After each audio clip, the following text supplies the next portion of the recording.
Yo, yo, yo, what's going on, Karma Nation? It's your boy Tristan, aka Sriracha DFS, coming to you guys back once again with another NBA DFS DraftKings Picks video for January 16th, 2022, where the main point of the video is to give you guys a breakdown of the slate and the top picks from each team. If you haven't already, please subscribe to the YouTube channel for more daily media content and our live streams. Also, make sure to hit that like button if this information does help you out or if you do appreciate the information that we give. So hit that like button if you can. We greatly appreciate it. And yeah, with that being said, let's go ahead and jump into tonight's slate. Well, actually, let's do a little review like we always do of the, at least when it's up, review of the slate from last night in the Karma portal. And let's see how the portal actually did. So DraftKings right here, Yusuf Nurkic, 7.8K, basically went past his projected points. Did definitely live up to the top Karma value name. Obviously there were better plays, but still had around 46, 40 something. Last night, Spencer Dinwiddie smashed, Jock Londale smashed, Luka. Obviously the Kristaps Porzingis news is something you can't foresee. But I believe, honestly, if he was without Kristaps, he would have definitely hit that 54 DK point little projection that we have for him. Vucevic smashed, Kobe White smashed, Trae Young had like 45, DeAndre Hunter, one of the, I guess, disappointments of the night regarding chalk. 3K still had around like 15 or something like that. That's still great for his price. Julius Randle smashed, Tatum had like 46, something like that, so past his projection. Tyrese Maxey, I don't remember how he did. I do believe it was around 20 something, which was okay. Jokic was smashing as well. Ayo was the top value of the night, still up high. Darius Garland, one of the best plays of the night. James Harden, like a really good play as well. Valanciunas, a decent play. Anthony, one of the best point guard plays besides Garland. Will Barton, not so bad. Alec Burks smashed. And of course, like we mentioned, as the list goes on, the value starts to get a little harder to predict, but you see some gems like Jeff Green, DeJounte Murray wasn't so bad. But of course, like we said, as you go down, Al Horford, Josh Hart, those aren't bad either. But I mean, if you looked at the portal today and you checked out the top Karma value guys, you guys would have been in a great spot because all these guys basically smashed their salary points. So again, it's included in the packages. Link is down in the description below. Follow us. We've been smashing lately. And yeah, that's all there is to it. So let's get in the slate. It's a 3-gamer, very, very small because I believe NFL playoffs is all of tomorrow. So Houston at Sacramento is the first game on the slate. A rematch of Friday's game, where there were at least like four players from that game in the winning GPP line, including Marvin Bagley, who is going to be one of the most popular, I believe, today. He's 5.6 now, though. Actually, that depends on Rashawn Holmes news, so that's something we're going to have to look out for. On the Houston side, John Wall's out. Everyone's basically back to full health, and yeah, the prices went up. Christian Wood went up around 800. KPJ went up about 600. Jayshawn Tate went up about 700, or at least 1,000 actually. Eric Gordon went up a little bit. Jalen Green went up 200. Şengün went up a little bit. And yeah, I mean, they're all going to be in play again. Christian Wood smashed this price point last time. Kevin Porter Jr. also did the same. Jayshawn Tate did the same. Eric Gordon, I think, did okay. And then Jalen Green did okay as well. So if I were to play anyone, it would be one of these three. So Christian Wood, KPJ, Jayshawn Tate. I think they have the highest upside here in this matchup again, in this rematch. Eric Gordon is very shot dependent. He can give you a 30 here. Obviously the matchup is nice. He had a lot of threes, but it's hard to see. Jalen Green, probably not going to go to him unless there's absolutely no other point guard value there where we need him. So moving on the Sacramento side, Rashawn Holmes, like I said, is questionable. Damian Jones is questionable. And that's going to hurt Chimezie Metu and Marvin Bagley a ton. And Marvin Bagley had a crazy game, 48 DK points, great matchup. And if Rashawn and Damian sit again, then of course Marvin Bagley is going to be a guaranteed play. But if they do play, which we will get before lock, I don't think I'm going to touch Bagley or Metu just because of them getting minutes bumped down. Besides that, you can still go to the main guys, Fox and Halliburton. Mainly going to be targeting Fox. Fox has the highest upside here.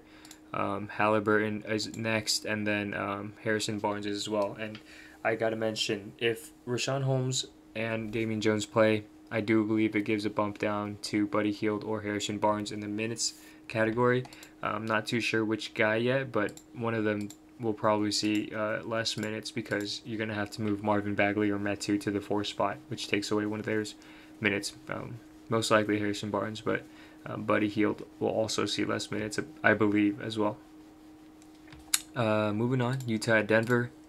On the Utah side, we have Whiteside out, Elijah Hughes out, Jared Butler out, Malik Fitz out, and Azubuike's questionable. So a couple people are coming back from COVID protocols. Rudy Gobert, Rudy Gay, Pell, Daniel House, all those guys are coming back. So it's a bump down to everyone usage-wise. But as a team, they should be locked and loaded, ready to start winning again because they've been getting pooped on the last couple of games. With that being said, I'll probably maybe touch Donovan here. He's obviously one of the highest spend-ups here because it's a 3-game slate. But of course, everyone's coming back. Less usage for him. To be honest, these guys are pretty priced right. I'm not sure if I'm going to go to any of these guys as a priority, maybe as a last man in sort of thing, but as of now, I'm not looking to prioritize anyone on the Utah side. On the Denver side, we have Jamal Murray out, Michael Porter Jr., Austin Rivers, JaMychal Green, PJ Dozier, Concar out. We have Bol as questionable just because of the trade coming back. Austin Rivers actually could play tomorrow. JaMychal Green's definitely not going to play tomorrow because of health protocols. So Jeff Green's minutes should be solidified here. He went off against the Lakers. Obviously not a great matchup against the Utah Jazz, but a 3.8K price tag with that upside. He won't kill you if he has a floor game. His minutes, like I said, are solidified. He should see 25 plus, maybe 30 minutes here without JaMychal Green. So it's a good spot, minutes-wise, at least for him. But the matchup isn't, of course, too primed. Jokic, I think the highest salary player on the night against Rudy Gobert. It's a tough matchup for sure. Obviously, Rudy Gobert is coming off COVID protocols. Who knows if he has some sort of restriction, some sort of tiredness within his body that'll make Jokic eat him up. So it could happen. 12K is obviously a steep price to pay, but he's the highest priced player on the slate. You're looking for raw points on a 3-game slate. Obviously, he's the one with the highest upside in that sense. So yeah, he's definitely in play tomorrow. Besides that, it's not a great matchup for everyone else. Will Barton or Aaron Gordon? I do think that one might do well. I won't put my finger on both, but I can't decide which one right now. But I have like a feeling that one of them are going to do well tomorrow, either Barton or Gordon. So moving on, this is going to be a very interesting game. Golden State at Minnesota, last game on the slate. Steph Curry out, Draymond Green out, James Wiseman out, Gary Payton II is questionable, and then that's news for this side. Last game we saw Steph start next to Wiggins, Poole, Looney, Otto Porter, and now Steph's out. So we'll probably see the same starters again: Poole, Clay, or Poole, Porter, Looney, Wiggins, and then they're going to put Clay in for Steph. And it's going to be different because they don't have that playmaker anymore. So Poole's going to have to step up, be that ball handler / playmaker. We might see Clay with increased minutes tomorrow now that Steph is out. He's been on a 20-minute minute restriction, and so with that being said, we could see Clay get more minutes tomorrow, and if that's the case, without Steph, he might even chuck up 20 shots. And if that's the case, then I might want to roster him, assuming we get minute news before lock. But if not, I'm looking at Wiggins. Otto Porter Jr. is in a good spot. Jordan Poole again in a decent spot, but he is pretty scoring dependent. We're going to see if he's going to be able to transition to that playmaking role like I talked about. And if so, then the upside is there for him. Besides that, Kevon Looney's not bad in cash games. I do think he has a limited ceiling here against Cat. Actually, he's not that bad tomorrow. He does have sort of like a 30 DraftKings point ceiling here in this matchup. They're going to need him against Cat for sure. And yeah, we're actually going to have to see if Gary Payton is in or not. Because if he's in, then bump down to Poole, bump down to basically all the starters, because that's more usage that has to go to Gary Payton. But if he's out, then like I said, it's going to probably be that starting lineup. But of course, Kerr likes to go like 10 deep, so we'll see what happens tomorrow. On the Minnesota side, I think Jalen Noel is questionable. Oh, he's expected to play. Jordan McLaughlin out, Bolmaro questionable. Not really news. So with Noel being back in, you're going to see about 15 minutes be taken away from the bench. Usage is going to go to him too. He's a main scorer, so a lot of shots off the bench are going to be going to him. That does give a small bump down to D'Angelo Russell, and small bump down to Malik Beasley. Besides that, shouldn't be too big of a deal. But these prices are pretty high. I mean, D'Angelo Russell 8.4, Anthony Edwards 8.6, Cat 10.3. If I would have got anyone, it would probably be Anthony Edwards. I think he has the most consistent floor here.